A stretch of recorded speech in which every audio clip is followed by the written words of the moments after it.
Papa, passez déjà la visa. Bafana, coração, ya fali ipupa. Chocolate,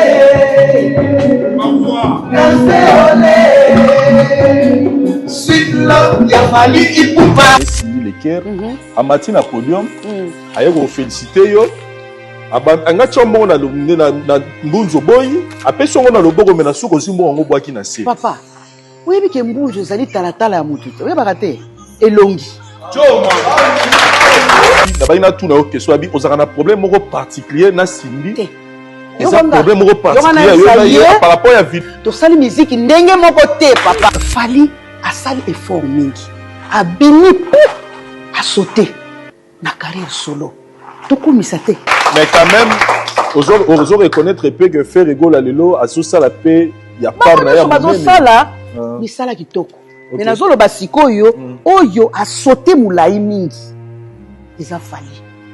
Bon côté de papa, nazo le balika mongana mongana le baka pou pou pou mbelimbe nazo le vérité. La coste Vincent, soro la kisi moi na mayeli. Moi na suis mayeli. Il faut pas kanga mana papa. Bon supporter à succès na été, bon supporter admiration na scène musicale te bomoni kazo umela trop azakaka bomoni pese ba kombo belé alingi komona mutu mususu a évoluer te alingi komona bien moninga te il a tout mais alingi moninga te Vincent Kereba sa la carrière ne à part yepe inospe atikali à part baza binemité baza ko chrétienté ba bordurité yaza mobali maman na biso Blanche Aigle, El Marabioche, El Magnifico.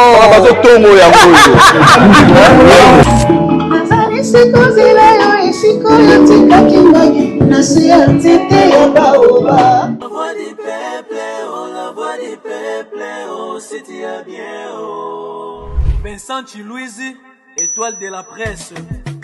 La voix du peuple, toujours longueur. Pour la famille Quartier Latin tout entier. Donc, les lois de Togo bêta tolo que non, te banamo pao, so que non, à part le professeur Eric Tutsi, tout ça sous na basam chintu, tout ça na Suzuki 4x4, tout ça peut na falli na biso mongo boso bêta la raté. Bango nyoso ne simbate, bango nyoso simbate. Simbate pour. Ba musicien nyoso a Quartier Latin, o tout wana.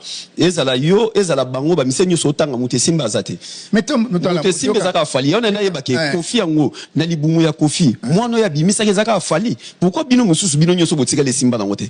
Parce que pas ouera kuna mutabima ezaka affaire binosko pourquoi bino esimbate parce que boki ba bon chanteur bino nyos mais zali makama mutu na makamuna ye papa na ngai est-ce que vraiment ko ba que non pourquoi tant boyem to tuna nzambe que non botama yo na papa nande ko na libu moko yo za chronique ya musique oza na ndeko msa sala makama mususu bon to makamuna yo ozo simba ya kuna ze simbate et c'est ça faute na yo to ezali faute nzambe to faute papa na bino.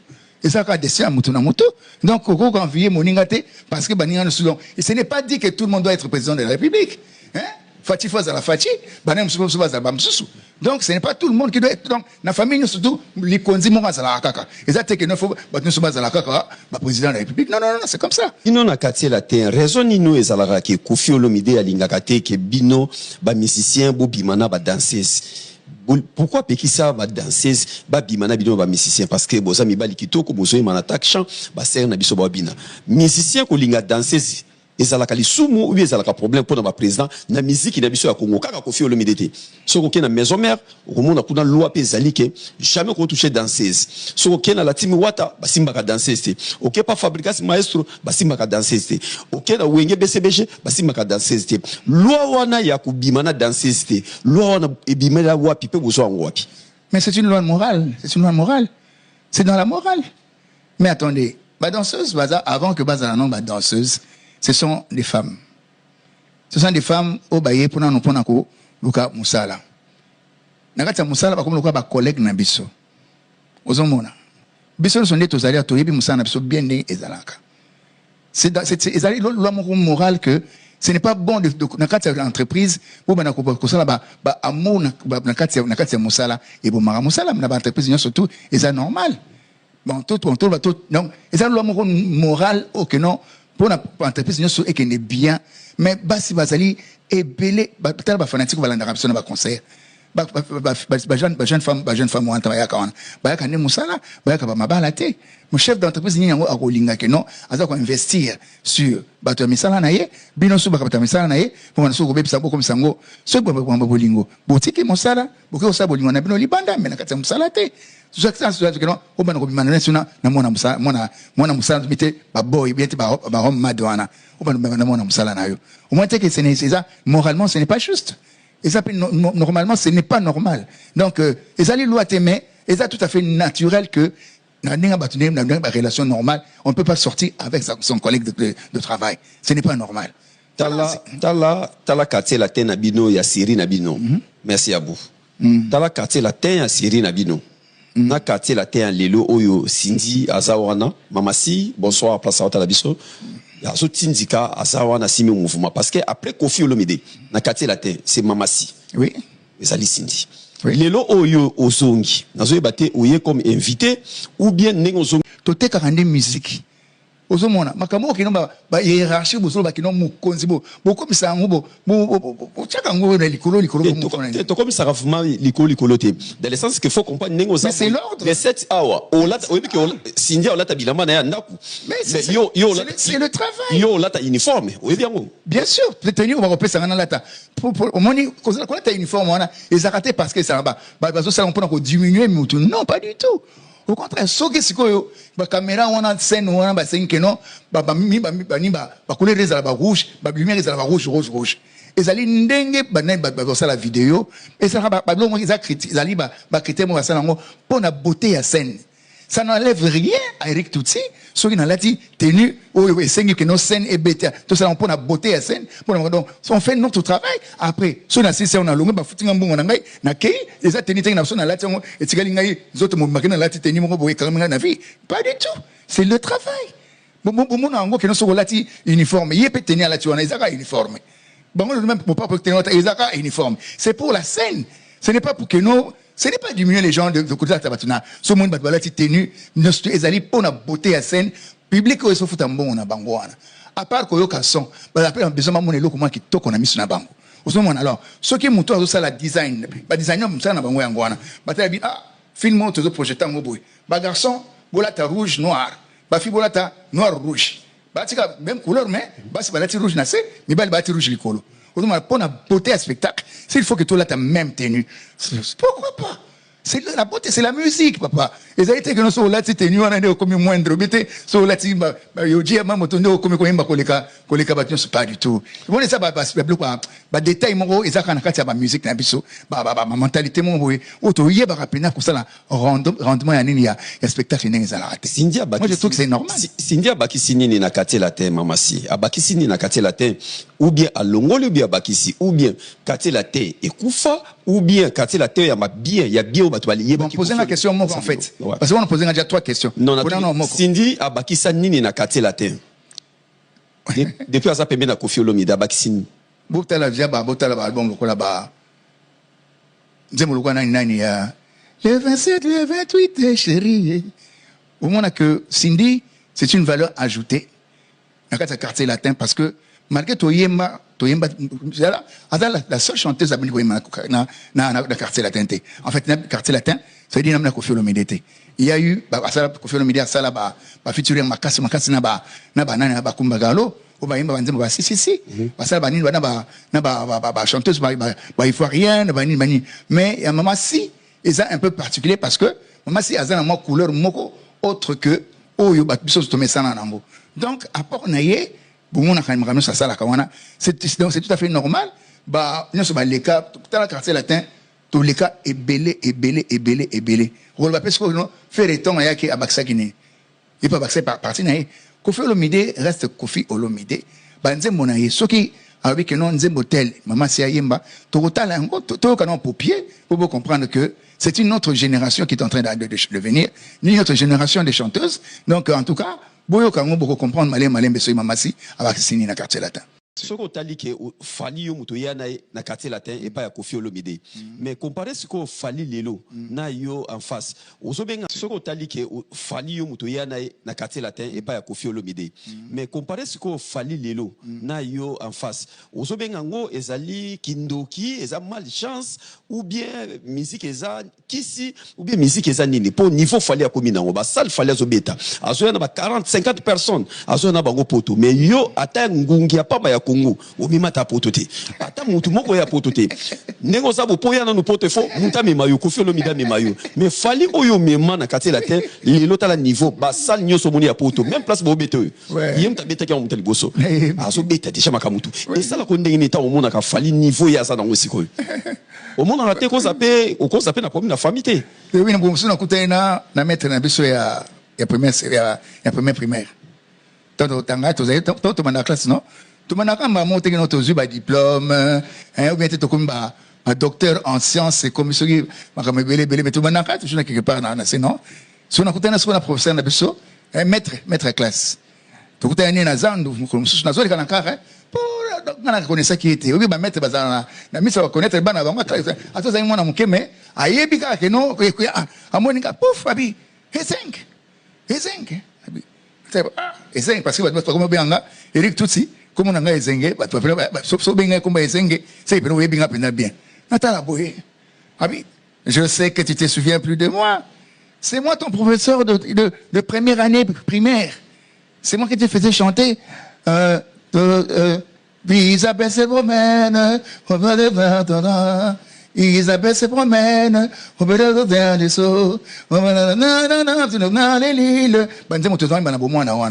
Ce monde déjà na debout moi on a déjà dans ma première primaire on a tout ça ça banze ma récitation on a ce professeur on a zao lingi mingi parce que a découvert après on a déjà na bongo na bongo alors on se souvenir nani na professeur on a mais on a comme déjà star ya danger na on a car ya danger alors sikoyo eloko nini professeur on a ressentir qui tanga monenga amona ki fierté que moi na yo oyo azoka tanga zaka na no bébé azoka imano na classe sikoyo comme star monene I don't have a bengi baninga na ye to kangi ba futa c'est mon fils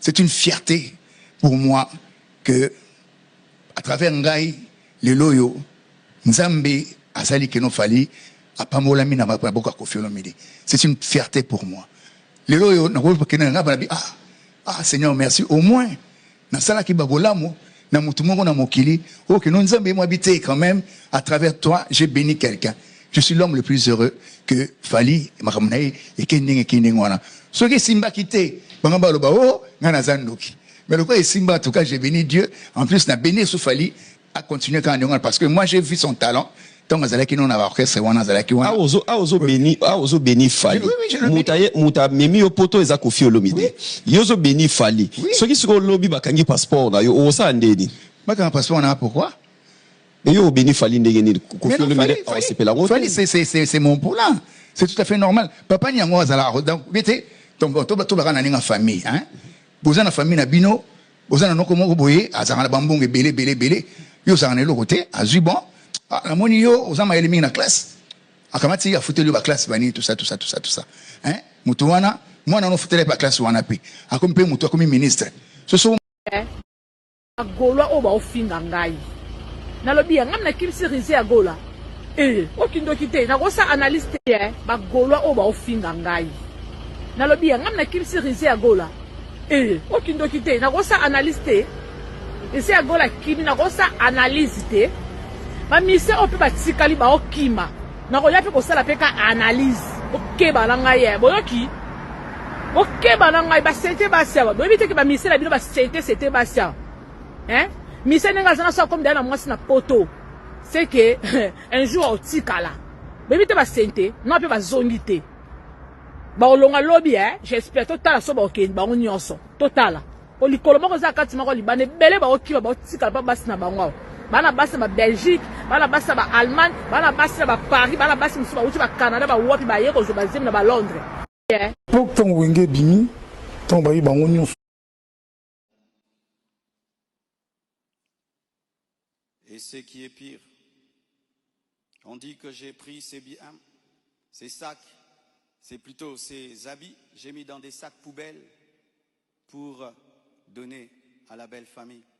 Est-ce que toi, tu gardes tes habits dans des sacs poubelles pour que moi j'ai des sacs poubelles à mettre des vêtements? On a mis ces habits dans des valises et dans des gros sacs parce qu'il y en avait beaucoup. Quand ils sont venus prendre les habits, ils ont cru qu'il y en aurait quelques-uns. Il n'y avait pas assez de place dans leur voiture. J'ai dû leur prêter même un bus pour amener les habits. Il y avait au moins 4 grandes valises et des grands sacs. Les sacs là qu'on utilise quand on a trop de vêtements. Mais ce ne sont pas des sacs poubelles. Plus de 6, si j'ai oublié. J'ai même la photo, je compte parce qu'il faut être précis. C'est ça, 4 valises et 1, 2, 3, 4, 5, 6 grands sacs. Et si certains doutent, je vais vous envoyer tout ça au président des départements. Vous aurez ces photos. Tout ça, pourquoi?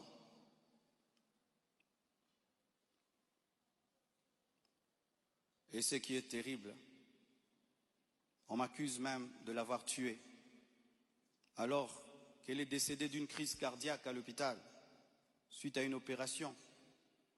Et ils m'ont posé la question, elle est morte de quoi? Je leur ai dit, on l'a opérée, elle n'a pas supporté l'opération. Le même jour, quand je suis arrivé avec son corps, après encore, la famille paternelle me pose les mêmes questions devant 10 personnes, 15 personnes, j'ai expliqué. Ils savent de quoi elle est morte. Et aujourd'hui au Congo, si tu deviens grand, donc tu tues les gens. Quiconque meurt à côté de toi, c'est toi qui le tues. Le jour que Dieu t'élèvera, tu comprendras ça. Tu dois prier que tout le monde vive 90 ans. Si les gens commencent à mourir, c'est toi qui les tues. Comment peux-je tuer la mère de mes enfants? Priver Tabiri de sa maman? Comment? Même toi, qui viens de te convertir, tu ne peux pas faire une telle chose. Moi, serviteur de Dieu. Elle est partie en Turquie samedi. Je l'ai suivie dimanche. On s'est rencontrés même avec papa à l'aéroport. Elle était déjà partie. Elle me disait de venir parce que pour son opération, il fallait que le mari signe. Et je suis arrivé, j'ai signé. Même pour une césarienne, on signe. Elle est partie, elle n'est jamais plus revenue. Et comment son corps est venu vite? Frère, le problème souvent, c'est que les gens attribuent aux autres leur pauvreté. Lorsqu'il n'y a pas les moyens, quelqu'un peut mourir lundi pour que le corps vienne. On prend 2 semaines de cotisation. Mais quand Dieu t'a béni et tu as des relations, et même le médecin est touché par ce qui t'est arrivé, c'est ce médecin qui a tout fait. Je dis, je ne peux pas dormir dans votre pays, je ne peux pas rester, je ne peux pas supporter. Je dois partir demain. Mes enfants ne peuvent pas rester en train de pleurer dans ce pays. Il a dit, qu'est-ce que tu veux que je fasse? J'ai dit, fais tout, que je rentre. Il a tout fait. Et on est venu. Et c'est la sorcellerie. Que les Congolais, nous avons atteint vraiment. Vraiment que les écoles recommencent, je ne sais pas, vraiment. C'est terrible. Des fois, je me dis, tous les derniers de la classe qu'on ne voyait plus, ils sont remplis maintenant, là-bas.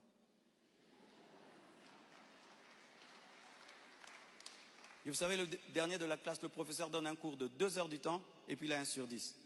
Le premier de la classe, il comprend, tu l'as 10 sur 10. Tu te dis, comment tu ne comprenais pas? C'est ça, maintenant, on a des cerveaux des derniers de la classe en RDC. Dis à ton voisin, même ce que tu es en train de comprendre, ce que le pasteur dit. Il faut vérifier, hein. Peut-être tu es un dernier de la classe à côté de toi.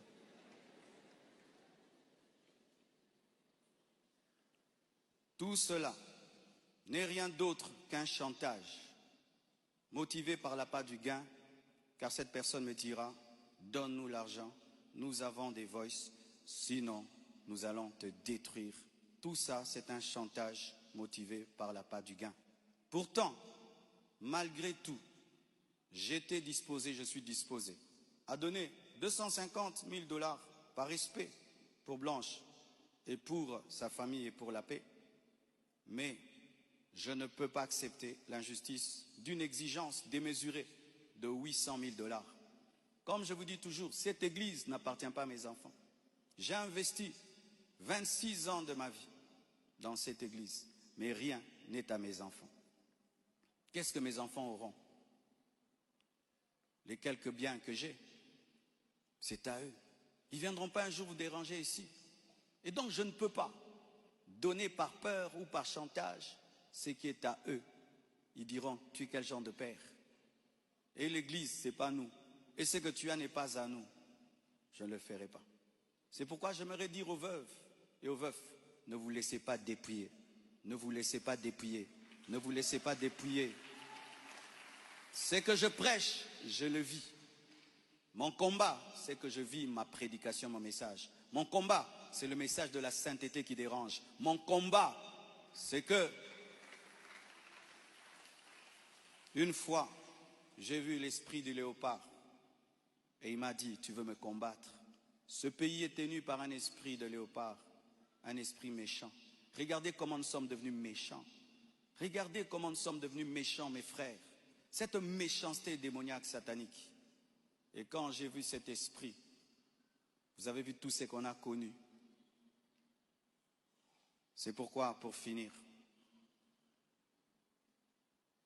je vous prie, ne cédez pas à la haine.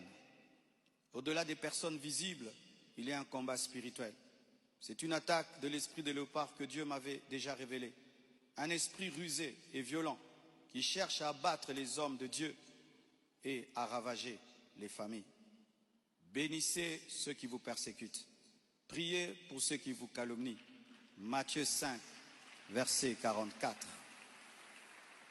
Ce n'est pas le moment de combattre dans la chair. Restons enracinés dans la vérité, dans l'amour et dans la prière. Internaute fidèle abonné de Alex Switch officiel, saluté partout bozota la biso dans le monde. En tout cas, émission Nabino, recadrage univers warrior oyo bolinga kamingi. Donc lelo to lingi ko ebisa bino que to zongi penza na ba activité na biso parce que na moi mikolo to les katozaki moi absent par rapport il y a une occupation tous avec nango, on a expliqué la fois passée comment est-ce qu'on est en déplacement mais ça déjà nakin. Donc tous les émissions na biso univers warrior. Saluter na bateau tout bazo na biso partout et surtout nos partenaires au basouti na biso. Là je vois directement maître J5 Kerry. Maître J5 Kerry. Salut maître Likisin Kerry, sa majesté. En tout cas salut maître, un grand merci à maman Mimi Itunime, la maman des mamans, et saluter à mon colonel Dani Oleko Kingakati qui ne tombera jamais. Na moni lisusu ba maman na nyonso na saluter bino maman Marceline de longue jambe la Suissesse Musakata de luxe, maman Diane Malika la gabonaise Mukuse Yantalo Mukuse mais Yantalo aussi. En tout cas saluter maman. Un grand merci à maman Manda Hélène na Belgique, maman Manda Hélène, saluté nayo, Mikole Bele maman, j'ai pas ton numéro, donc on moni, moi Kokoma Ezo Zalate, saluté maman Manda Hélène, na moté Mozali, merci à maman Kati Katonyemba, un grand merci à maman Louise Mahamba Louise USA, maman Nicole Iloute, Nicole, salute maman, merci beaucoup, Nabino Bato, tout bozota la biso. Et puis bino bato bo soutenir biso de loin vient dans JP Batiki na Lyon. Merci beaucoup pour tout Rodrigo Dival, saluté Nabino tous ensemble les warriors du monde entier, les wetologues du monde entier, tous ensemble. Voilà. Je pense que dans sommaire Nabiso Boboni totier image il y a pasteur Marcelo avant de côté na vive il y a les solos. Il y a musique Otoeli Lelo. Je voulais vraiment participer à 2-3 mots par rapport à la situation. Mon aîné Oizole qui est la Moussali Nzambe, pasteur Marcelo. Parce que je sais que beaucoup de gens bazo condamné, bazo loba. Et chacun fait ses analyses à sa manière. Mais ngai, après Kolanda speech Oyo, je me suis posé beaucoup de questions. En tout cas, sagesse je voulais pas parler parce que de moi-même, je trouvais ça louche. Côté famille, il y a Moi, si, il y a pasteur Marcelo. Même côté pasteur Marcelo, selon l'explication, avant de faire l'enquête, en tout cas, les gens disaient que pasteur Marcelo a bomi moi indirectement selon l'explication. Selon la voice qui peut bima qui est Maman Blanche. En tout cas, tout le monde aujourd'hui a vilpané pasteur Marcelo. Mon kili mobimba. Comme on a biso ba frère ne ba congolais, tina ba bikolo mususu. Mais je voulais à ce que na sujet autre ko échapper à monter ça actualité munene makasi ozo senga vraiment photo lobela yango. Ça peut aider na batu misusu bazon ape na nzela o bazo mema na loyenge na mambo. Je voulais que ba maman o baza choqué touché na lisolo o boye. Balongola non moi solidarité féminine baza nango topé comme maman o baza nango déjà na sujet wana par rapport ya makambo ba yoki déjà. Bamekamo qui est kota la réalité en face. Bamekamo qui est ko se poser ba question sur ces sujets. Parce que Bogoloba ke ba voice ya Maman Blanche etikala ki mais bobo sanate peu importe ma voice ko mais ba forme tout attention azo et bimba zo beta quoi que ce soit bobo sanate chaque mariage et a ba problème nango libala oyo ezanga ba problème ezala raté les problèmes oyo ngana epenza ko loba likambo ezaka lorsque la famille de Maman Blanche balingi balakisa mokili sikoyo boye lokola pasteur Marcelo Abali balakisa mokili que pasteur Marcelo abomi mwana na bango o eza injuste parce que ba preuve tout bazo bimisa o ya médecin o ya hôpital o ya boyeboy normalement il fallait ba bimisa yango après au moins 2 semaines ou 1 semaine il y a décès Maman Blanche ou après ou avant Maman Blanche Akoufa ou après bon avant c'est peut-être impossible parce que bah qui dans un couple ou après bah toutes ces choses là et bimate et kobimaka lelo. Alors moi je me pose des questions. Oui, bah serviteur de Dieu ya mabe ba comment ebelé. Oui, oh mutako lo basiko et cause la M yangote réellement au hasard. Mais kokumisa to bolingo oyo vraiment pasteur Marcelo no laksabiso vis-à-vis ya moi sine Maman Blanche na omona na ba témoignage na l'église comment on va nous ote yazo kumisa moi sinae même si a comment ce linga et même ça yina ki to abaya ki to linga déjà libanda est-ce que il est na possibilité ko boma moi sinae vraiment bandi onangai. Est-ce que a kondima vraiment ko boma moi sinae atika bana na ebongo. Je suis d'accord, on a nyonso boko condamné pasteur Marcelo à part kolobake a koboma moi sinae que yende azana auteur ya liwa ya moi sinae. Ça en tout cas jusqu'à ma dernière souffle na côté les milango. Je dirais que c'est faux et archi faux. Ce qui ont la Nelly famille wana bien ou comprendre que loko bango bazo luka sikoyo mingi ezambo. Ils ont voulu, ils ont entendu que makambo comme na dimension oyo pour bango ba koloba bazo loba. Mais pourquoi ceux qui bagina bolinga ndeko na bango pourquoi ba loba ka ngote avant une année kokisama? Pourquoi ba loba ka ngote? Pourquoi seulement batani bazeli moment oyo pour comme ba star ba ko bisa biso na ba preuve nyonso nengeni pasteur Marcelo abomi moi sinae. Je veux juste vous demander à la haine aujourd'hui déjà contre pasteur Marcelo, il y a qu'à réaliser les camps en face. Je veux juste que botala vraiment libala wana nenge zalaka. Akoka pe ko boya etonga to kanga pasteur Marcelo ta. ton to sala ma bête, ton to bête pasteur Bosco a divorcé, pasteur Moukouna a divorcé. Combien de pasteurs ont divorcé va sala ma bête? Et pourquoi pasteur Marcelo soki asuna posa moi cité roboya na place qui na kobomae? C'est triste. Ça fait mal. Tous la na ba limite ko condamner bato. Na commissie kaka mutu normal na longoli musala nzam. Sinon boloba kino bino boza non. Na kino kunate. Tous a vie tout le monde a nengi ba ne ko vivre na moi cité. Et puis tous se poser ma question. Est-ce que pasteur Marcelo ko bo moi cité lelo? Ou est-ce que ma communion sur famille wana bazoloba?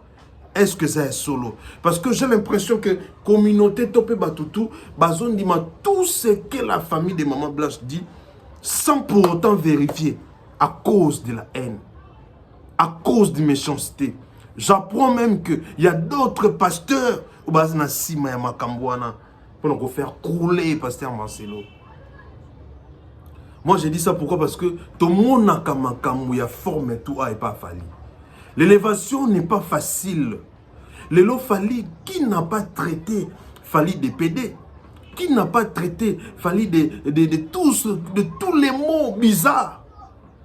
À cause du succès, à cause de l'élévation. Et dans le Congo, aujourd'hui, s'il faut compter de grands pasteurs congolais, Marcelo Zangate. À un moment, j'ai été contre lui. J'ai été contre lui. Lorsque il avait dit que l'église catholique est une salle d'attente, elle fait l'honneur vraiment contre elle, parce que moi je suis catholique, non c'est pas parce que je suis catholique, mais un homme de Dieu a quoi bon monter. Mais na likambu oyo, on a ramta NT, naza congolais, na réaliste, nazo réalisé, je vois que en tout cas photo tient main na vie non. Parce que Maman Blanche paie à son âme, Aza congolaise, pasteur Tounasi, Aza congolais. Donc c'est-à-dire qu'il n'y a pas moyen de faire un point, deux poids, deux mesures. Pourquoi? Parce que l'autre est mort. Non.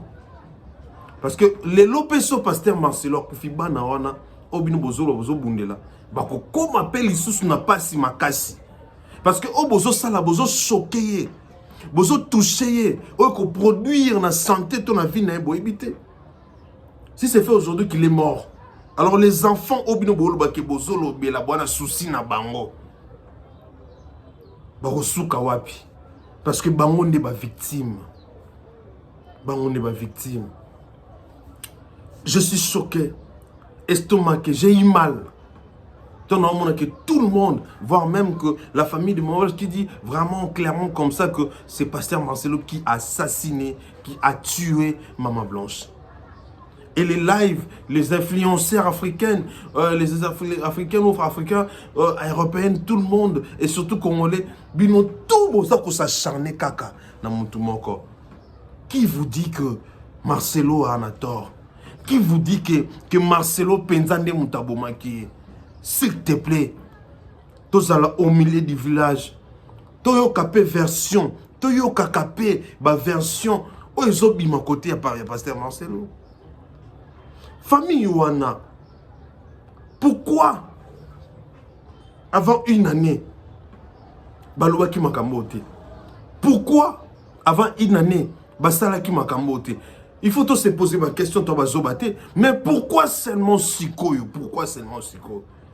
Parce que les réseaux sociaux, dans ces réseaux sociaux, l'obéla qui a monté, bon, baloba, liwa de la monté, va exprimer douleur na bangoté, donc exprimer douleur na bangoté pour les réseaux sociaux. Si je comprends bien, alors il y a normalité.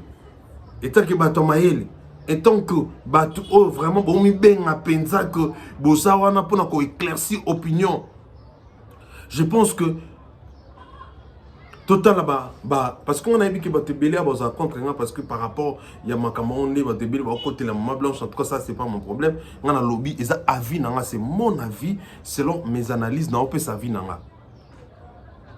Je voulais dire que Bozo Salamon tout simplement parce que tu as réseau télémi. Donc c'est-à-dire que si tu as réseau télémi et tu as capacité de quitter les lots, ceux qui passaient Marcelo bala quitter. Donc on va réclamer pourquoi vous réclamez qui ont inventé? Pourquoi vous savez qui a une émission inventée? Pourquoi seulement entendre tout comme à niveau réseau et comme on la pour bien. Je dirais à ma communauté ceci. ba analyser na problème. Vrai pasteur, faux pasteur, ou on a un problème à bisoter. Tout ça va fait, tout réfléchir, total. Nani vraiment na makambo en a raison ou en a tort. Est-ce que acharnement oyo ce qui est bomi Marcelo bana wana est-ce que vous avez la bénéfique pour na bango? Il faut total appuyer l'axe. Si vraiment tu tenir à ce que bana oyo maman blanche a dit qu'il va coller bien, je pense qu'il faut total un mot. Faut total un mot. Voilà. Tokota na si je n'abisso na vive si je n'abisso à l'élo, l'artiste Fally Ipupa na Belgique.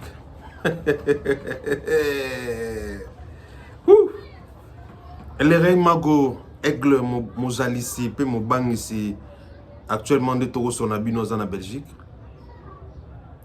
Azako séjourner na Belgique pour na makambo na ye selon ba scoop selon Toyoki ils a pour la production il y a mariage privé na Belgique et puis ils a pour la projet mo munene eux bako annoncer yango la et comme yo bangisa ngana komi ko kamwa musique à Congo.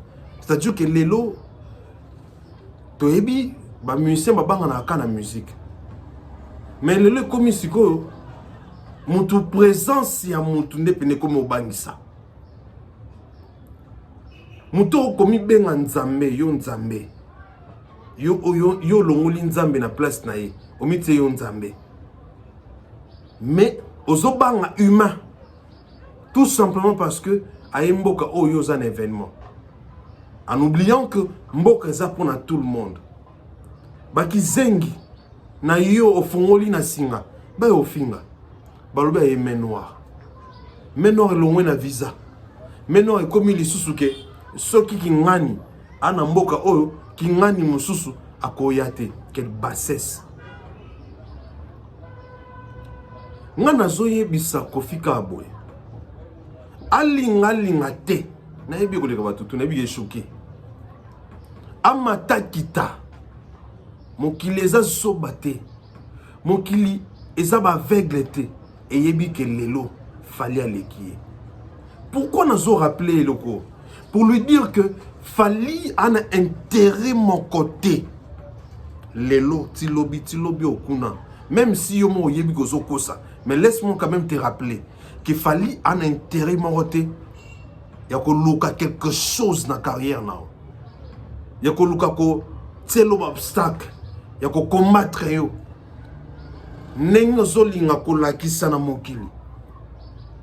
même bandeko ba komi ba publier na ba page na ba noir. Même bana o ba yoko finga. Nous sommes au courant que Ezayo na équipe na yo ndem to tindi bango. Et si ka ela ki sa ke fallait l'équipe confier zanine. Tu cherches à tout prix qu'on se gratte na Fally. Yo kapata soni, yo zolba yo salaye, yo nenzambe, yo ne makambutu. Mais pourtant on sala communique, on sala en sorte que au diembelaye, au kangamanaye, mon qui les omona.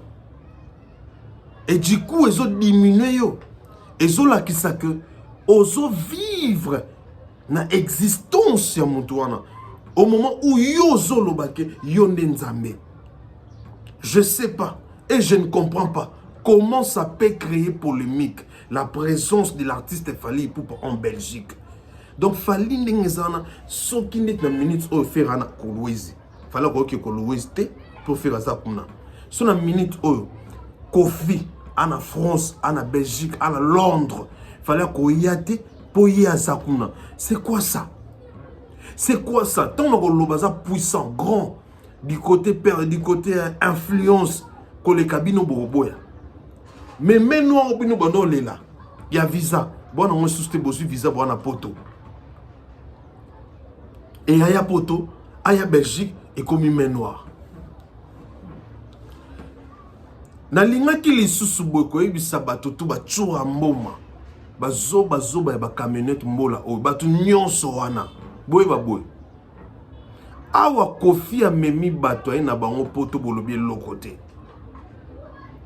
Bato oyo à chaque événement fallait au sala bango musala bango ya ko finga fallait ngana se plaquer parce que ba au sala promotion fallait ma bezara que ils ont blessé ba fan au balinga fallait. Je pense que discours fallait même battre na poto isili. Kofi lo foye ba place sur ça. Eza boy. Soki ngate na bingate no sala on.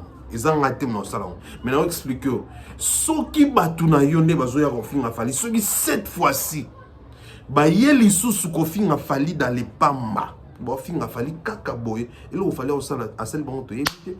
Là il fallait sali ko fito yebite. Mais to ngona bato ba yo finga. Soki ba ko finga li susu, il y aura des gens qui vont venir répliquer, t'insulter aussi pour nous relâcher que les colons c'est et kangamate que mon toi na priorité ya ko choquer ya ko suisse batumitema azate. Je trouve ça mal, bizarre, inexplicable que fallait aller na Belgique batu bosiliki beaucoup mon finga fali bon mon traité fali de tous les mots. Tout simplement parce que tu m'as connu na Belgique. Donc mon toit ben ici fallait na Belgique wana. Il fallait normalement à repousser événement après événement à Kofi pour azobang à Kofi et puis fallait boye mbongo. Ya OK na robet en Belgique pour Kofi Azakuna. Vous êtes des malades. Vous êtes des malades. Bozama boma. Lelo haine. Et si les sibino soni, et comme les sibino ba bololé, o boko comprendre les sous-soutés que, oh, tozo sala, oh, même au client et komona, tozo bima penza ba bololé. Na même Belgique, ou en escabosa, Lisa Kimit. Lisa je vous apprends que, ba musicien belé à faire ba kimi na poto. Et bien, nous beaucoup de faire écouter, vous allez faire écouter. Vous tirez le ben norte, vous tirez le silicate, vous tirez le faire ma bête. Pourquoi fallait qu'on ait na Belgique fait comme un problème? Et l'huile aussi, l'aigle, très intelligent, très sage, à Sakana Nabino. Mauvais garçon, mauvais garçon. Beaucoup, c'est-à-dire qu'on sait faire souffrir et la personne en question a commencé à bongo na bino, à comprendre bino sur plan de bosa, donc comme si nous avons bananaï. Faire ba musicien ba kimi a ba onzo ba kimbozo lo bate. Mama ko lo ba yangwana ba musicien ba ke poto da pa na pasi na difficulté. Ba msu azwa visite manque de crédibilité. Bah comme na poto ba kimi lelo faire une azana sûr et certain a comme na problème sérieux yo vous sous moi visa manda ma kokyo soit mais na moi difficulté pour ba musicien ba kimi. C'est-à-dire qu'il y a des débats au football. Comment est-ce que Bazo finga na bango, comment est-ce que Batou Babalou qu'elle fait elle était là pour insulter les gens, elle était là, elle insultait les gens pour faire, elle insultait les gens vraiment à tout moment, chaque instant pour faire. Les lotala n'engé s'abarder et comme on zone là. Donc comme il y a un moment où chacun a récolté au yalonaka. Faire tu as engagé les gens pour insulter Fali. Tes propres gens vont retourner contre toi. Et c'est qu'on voit. C'est que nous sommes en train de vivre. Et voilà, au côté la Fali makamou noir à l'ingage de visate karma ba mission na poto ba komo ki masiko. Et tout autant on pu me visa to loto yoka sur ba sunani noir. Parce que là maintenant tout le monde voit comment est-ce que ba musicien ba kimio et que Soki tout aussi visité, tout le monde comprendra qu'il y a un manque de crédibilité au même rabatou, batou bakima.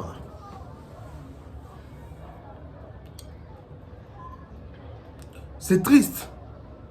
C'est triste. Tant on aurait eu Sabino qui fallait oxygène la musique à Congo, pour vivre en combat fali, pour salarier ton moment fali, pour tchanga tembe. Bo lobanya so bolingi bo finganga surtout na mona passe na ko finganga mona mbalo ba finganga comme si ndina bomande mutu c'est-à-dire juste ma photo ka pamba so na tepesi batukanda au mona ba koya ko finganga en plus j'ai remarqué dans mes pages Si j'ai 60% de Wetologue et de Warriors, j'ai 40% de détracteurs. C'est-à-dire que les Gaulois n'ont pas confié. Façon ba commenta kana makam na façon balandanga nanga mona comprendre. Tant on a que vous vivez pour Fally, pour la musique de Fally. Bon condamné. Or je dis que la vérité. Comment est-ce que la nion sobino bogosa la penza botaka comme ya Fally hein? Yon aussi ko bino bo na nion so musicien ou quoi? Félicitations à Weranson le roi de la forêt Igwe. Depuis à ta concerne à bien calmement à travers le moment bien Fally. À travers l'hôtel mais la Fally. À travers qui prononcer bêtise quelconque sur l'artiste Fally Poubaté. Mais voilà, il avance. C'est la grandeur, c'est ce qu'on appelle la grandeur. Mais bino tout botikali. Quoi que vous fassiez, Fally. Fally zonga Fally. Fally kene Fally. Fally zonga Fally. Nazomo na mutabibi na muto kazo to kazo ganga.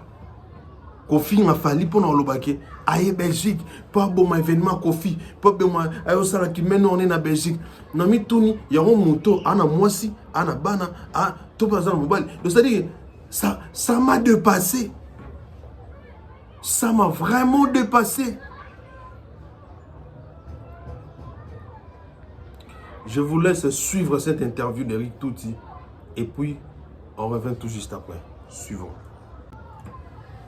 Bon, Eric Touti. Ozope sanga mawa. Atangai.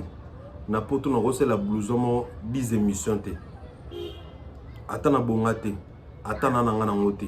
Mais quand il y a leka yabo, quand il y a chef de guerre, seigneur chef de guerre, kamikaze vivant, légende de la vérité. Number one, il y a un chroniqueur en ligne, il y a un analyste en ligne.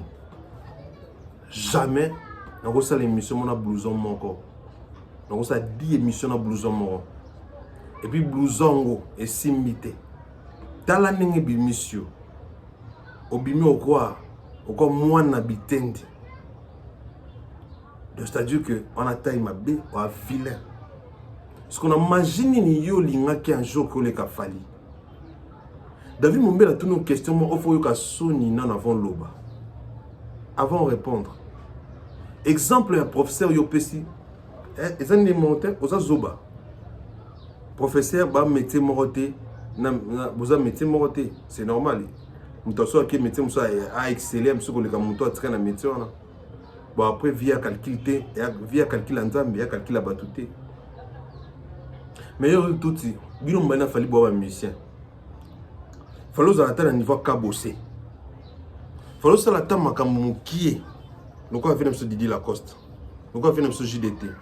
Après que l'on a quartier la tête, falo ça banze mwata ya ba bongo. Parce que Lacoste là ba ayungula. Talamana ki yungula anam. Lacoste ana Maba bengani mama nandako. Lacoste bolingwa pipi pipululi. Gimashi. Ana banzembo bon. Abanzembo ebele o batu baebi. JDT pareil. Héritier Watana Vigo a réussi ça. Bino na quartier la terre à Fally.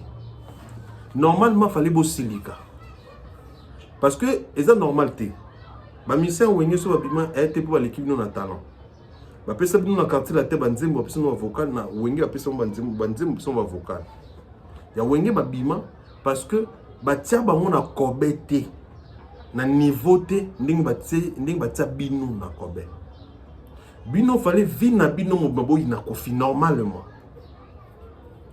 Parce que je sais ceux qui n'a pas obasambilaka ba ba kotanda kwanga ba yebisa bango déjà que carrière na bino to pe ba étoile na bino ena ba étoile ena mutu a étoile mutu a sala bon bino fallait bo silikile votre en tout cas surtout Eric Touti ne vie beba bon fallait ça la muta kanda makasi parce que à Josana ngo je ne pense pas que autre bana yo to so lelo nzamba bengyo o tike la bano ata un quart ya lopango ata un quart ya lopango na kinkole tope na bibwa tope na soki wapi n'importe où bana tobota basi. Tu as passé toute ta jeunesse vino mobima na drogue, Eric Touti. Grand drogueur, na évité que yo grand drogueur. Envoûtement ya moto comme salilo et comme son maman na drogueur. Et toi n'a utilisé. Au violé na Kinshasa, au Kim na Brazo, au violé na Brazo zongimbo na bino Rwanda. Likamuni na fali. Ozolinga toya ka koloba na yo mabe pour sepela tondeni. Pour boy koloba na biso sous ke fali na bafinga. Je te dis ceci. Et là qu'on a déjà sili.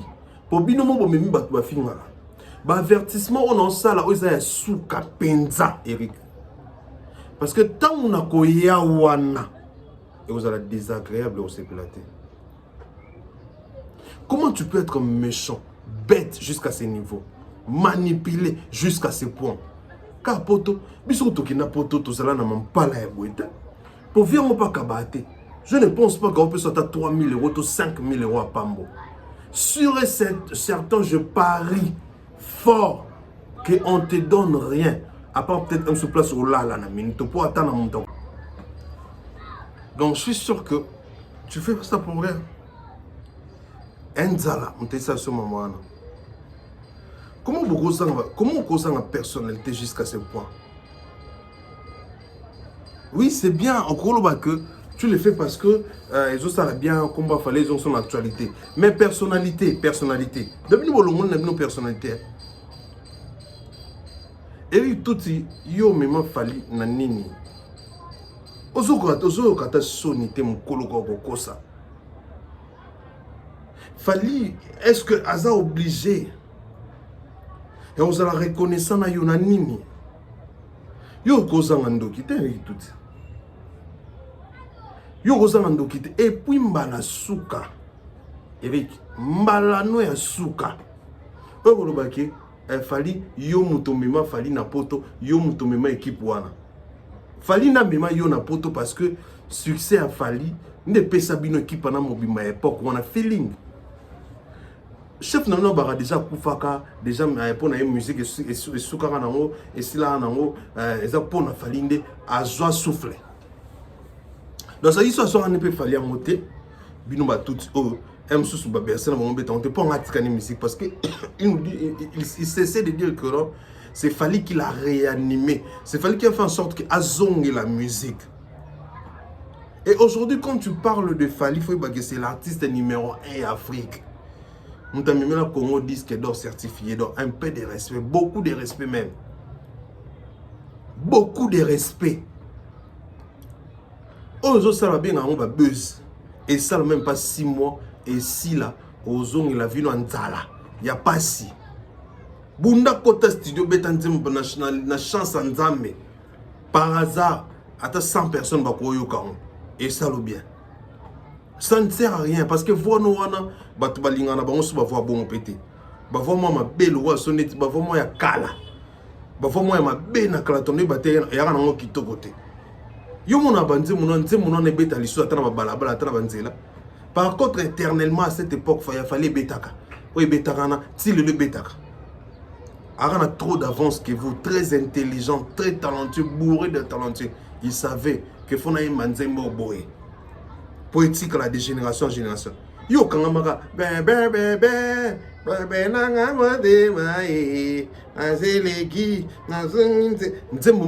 et Pola et Lemba, Roum et Pola. Oh, to lemba to linga on a loyé na succès à Fali. Succès au Fali à cela na tatan, na force de frappe. Ne cela que to linga banzembo na loyenge. Pour succès à Fali mema binoto et kumba binoto bo diembe la succès à Fali na président orchestre. Ce qui succès à Fali à l'époque où on a été. Pensais-tu que biso vraiment ton to banzembo na ma bébongo? Et toute musique et c'est un mambo belé dans chant. Musique, c'est la beauté, c'est la propreté. Toi, tu es d'abord sale. Eric, tout sale garçon. Quitty, ma bien. Drogue. Tant de bébés, ça revient à battre. Et tu mets sur le drogueur à Rwandais. Pour Rwandais, des natifs à la propreté. Parce que drogueur, il y a Rwandais. Bouta Norosa, na blouson, 20 jours.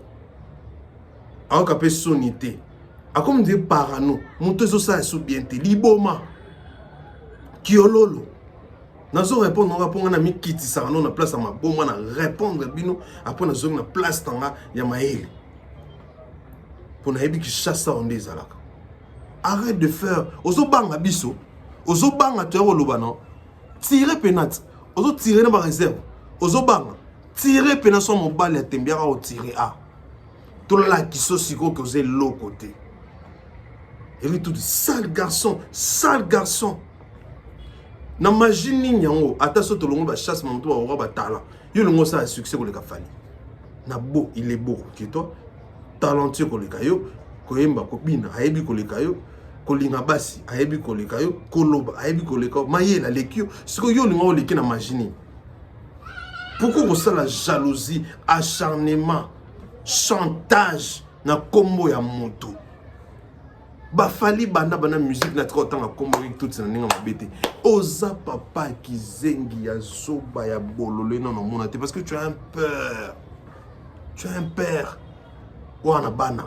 Mais tu te laisses manipuler. Liko mbonga mikie. O bisoko tu batuto lobaka bo fingaka to boyaka. Yo ndimi on a facilité au bon ma relation à vie. Au banite o ba susuke aboya nkome manga na poto aboya na senga na lemba parce que ezaki obligation. C'est forcé ni ba camion ni ba loba. C'est forcé maman. C'est forcé papa. Est-ce que c'est forcé? Il fallait que Fali t'emmène en Europe. C'est obligatoire. Il te donne quoi? Il te doit quoi? Fali aza redevable na yo na point nini zoba Eric tout yebisa bisoto yeba. Et puis Eric Touti batukutu baleki yo mambo bakoka ngote batika yo kasi yo koka yo kanisi yo koka vraiment professeur ya fion yo za professeur en chant na nzembo nini na ba vocal nini tala montu o gezma weta leki na carrière solo tala montu o petit Fali a leki yori toute sa carrière solo nga personne na bani musique a lelo na leko na carrière solo na sala nzembo ba wetologue ba ebele ba warrior ba ebele ba yokanga na sala succès koleka yo. Eric Touti faux musicien rwandais étranger confirme memi rwandais na poto na lobby. Fallait y en a Macron na Kinshasa et comme un problème. Ayena Macron France va zo boma biso. Siko bateau pena ba boma biso ya solo. Kofi a memi rwandais na poto.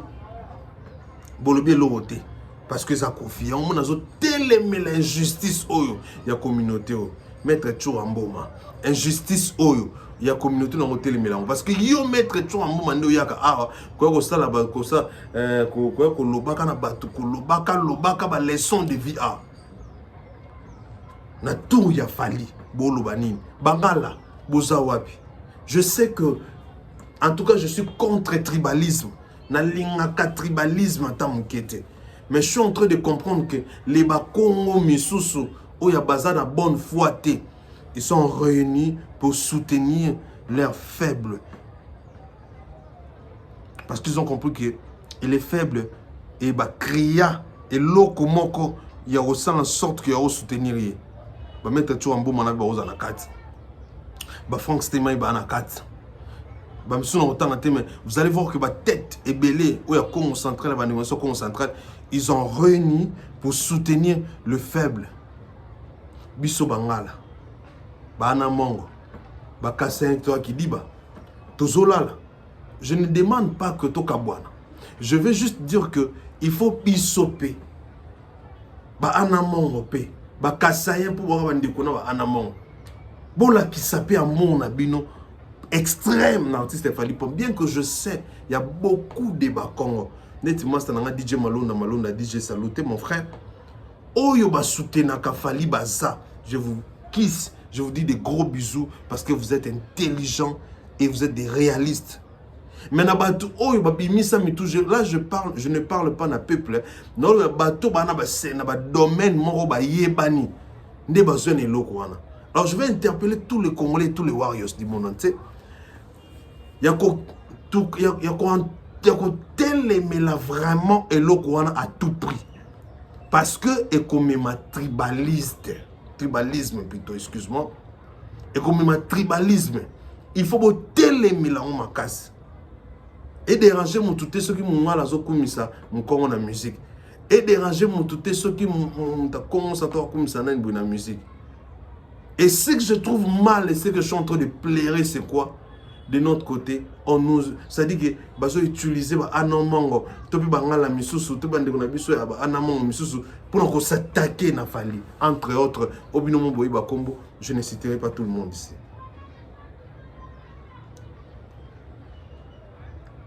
C'est-à-dire que Kofi a mis Rouané na poto.